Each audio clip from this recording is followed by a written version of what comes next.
Il avait terminé la saison 2018 blessé, il n'a pas fini l'année 2019 au mieux physiquement, mais Rafael Nadal termine tout de même cette saison sur le trône. Aujourd'hui, nous nous retrouvons avec Riton pour parler de l'année 2019 de l'Espagnol. Salut Riton, prêt pour parler de ton meilleur ennemi?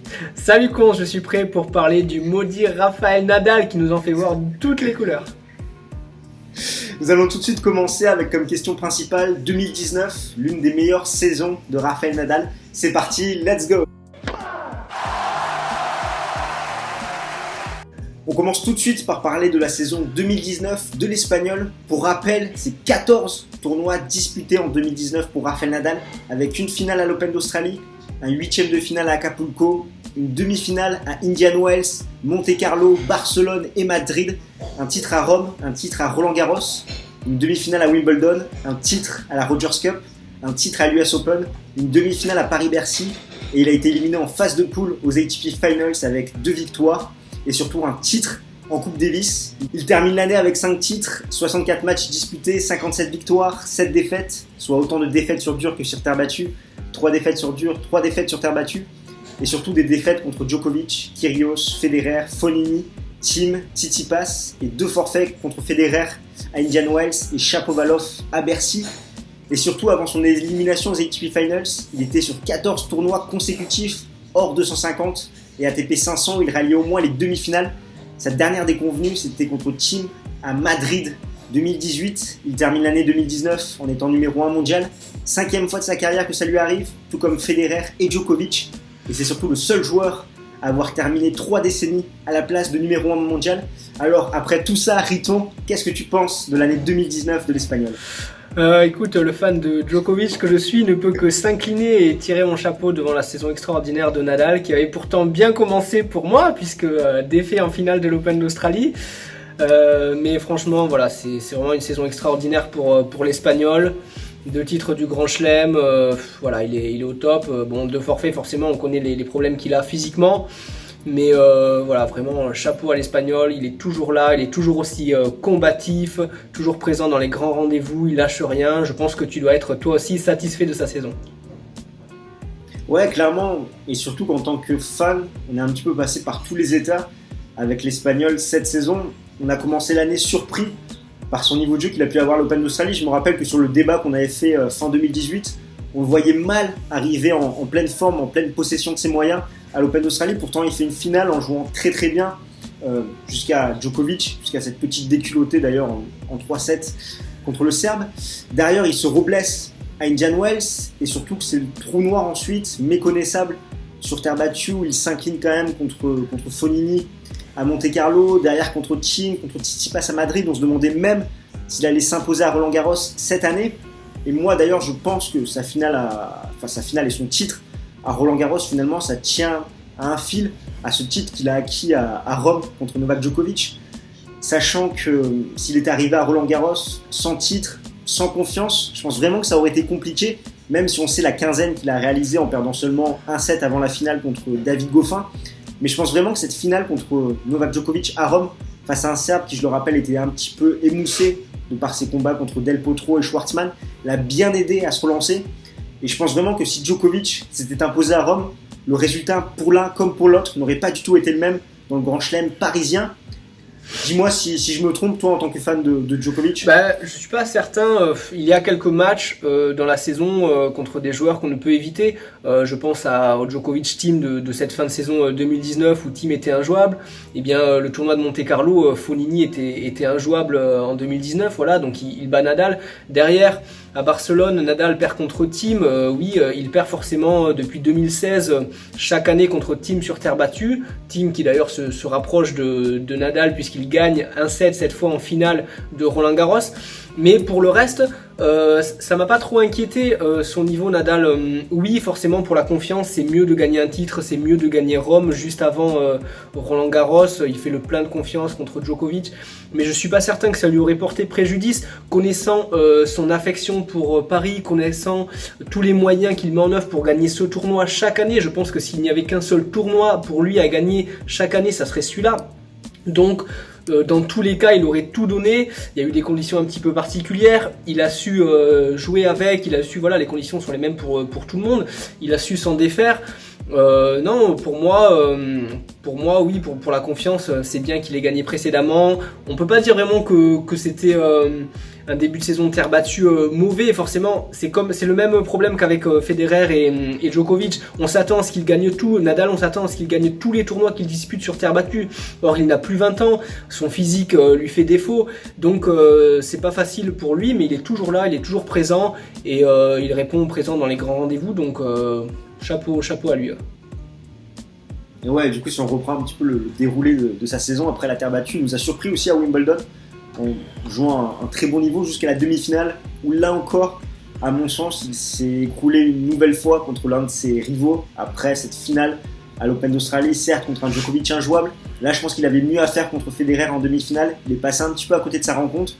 C'est le constat que j'en fais. Et surtout, derrière, c'est formidable. Un titre à la Rogers Cup. Et je pense que c'est important d'insister dessus. C'est vraiment la première fois de sa carrière qu'il réussit à défendre un titre hors terre battue. Et il le fait à 33 ans, donc c'est fabuleux pour lui. Ensuite, il s'impose une nouvelle fois à l'US Open sur une finale magnifique où il revient à une longueur de Roger Federer. Et la fin de saison, c'est la faute à pas de chance pour moi. Il joue plutôt bien à Paris-Bercy, il se blesse aux abdominaux, il ne peut pas disputer sa demi-finale contre Shapovalov. Et aux ATP Finals, il lui aura manqué 2-3 jours de préparation, ce qui fait qu'il passe totalement à côté de son premier match contre Zverev, où il s'incline lourdement en 2-7. Et derrière, contre Medvedev, il est un petit peu miraculé sur cette rencontre, sachant qu'il était mené 5-1. Il a sauvé des balles de match. Il revient pour s'imposer 7-6 au troisième. Il va quand même faire un très bon match contre Tsitsipas, où il s'impose en 3-7. Et derrière, une formidable Coupe Davis, où il n'a rien lâché. Il ne s'est pas fait breaker une seule fois de la semaine en simple et en double. Et ce qui fait qu'il clôture sa saison 2019 de la plus belle des manières. En 2019, il aura joué 11 fois des top 10, 8 victoires, 3 défaites. Toi, si tu devais retenir un truc de sa saison en 2019, ça serait quoi à l'Espagnol ? Ça serait vraiment que le niveau, tu l'as dit, le niveau qu'on attendait de lui sur gazon, sur dur, a été clairement supérieur aux attentes. Tu l'as dit au début d'année à l'Open d'Australie, après à Wimbledon et ensuite à la Rogers Cup et à l'US Open. Il a vraiment affiché une combativité et un niveau exemplaire, ce qui lui a permis, tu l'as dit, pour la première fois de remporter un titre qu'il avait gagné l'année précédente sur dur. Donc vraiment à 33 ans, c'est malgré ses problèmes physiques, c'était étonnant, mais c'est surtout fascinant de voir à quel point il est toujours là, il a toujours envie de se battre, il a toujours envie de gagner des titres. Et cette finale à l'US Open contre Medvedev, autant que le match de nouveau contre Medvedev à la ATP Finals, où tu l'as dit, ça se joue à rien pour qu'il ne se qualifie pas pour les demi, mais il maintient quand même sa place de numéro 1 mondial à la fin de saison. Voilà, il est mené 5-1, il revient à l'US Open, il mène 2-7-0, pardon, il se fait rattraper 2-7 partout, il arrive quand même à remporter le titre, donc mentalement il est hors norme. Donc toujours pour moi, si je devais retenir de Nadal, c'est toujours cet aspect mental qui est exceptionnel chez lui, et le niveau vraiment affiché cette année, vraiment satisfaisant sur les surfaces autres que terre battue. Et je pense que la différence majeure entre 2018 et 2019, et ça a été la clé de sa saison, c'est son service. Sa nouvelle gestuelle lui a permis de servir beaucoup plus fort. Et au niveau des stats, il est passé de 72% de points gagnés derrière sa première balle en 2018 à 76% en 2019. Et en 2018, il a gagné 86% de ses jeux de service, alors qu'en 2019, c'est 90% de jeux de service gagnés. Donc on sent vraiment l'évolution. Il a fait évoluer son jeu. Maintenant, il essaie de jouer dans des filières beaucoup plus courtes. Ça a porté ses fruits sur dur. Et toi, par rapport à ces saisons où il a fini l'année numéro 1 mondial, 2008, 2010, 2013 et 2017, où classes-tu cette saison 2019 ? Je suis pas un grand fan de Nadal comme toi, donc je n'ai peut-être pas le même avis que vous, mais pour moi c'est une de ses meilleures saisons quand même. Aussi la différence, je l'ai pas mentionné, par rapport par exemple à Djokovic, qui a perdu plusieurs fois cette saison contre des membres de la Next Gen. Là où Nadal est très fort, c'est qu'il est encore le patron sur la Next Gen, il ne perd que très peu. Voilà, on l'a dit contre Thiem sur terre battue une fois par an. Ok, c'est le petit rituel maintenant, une petite défaite contre Thiem sur terre battue, mais sinon voilà, il ne perd pas contre les membres de la Next Gen.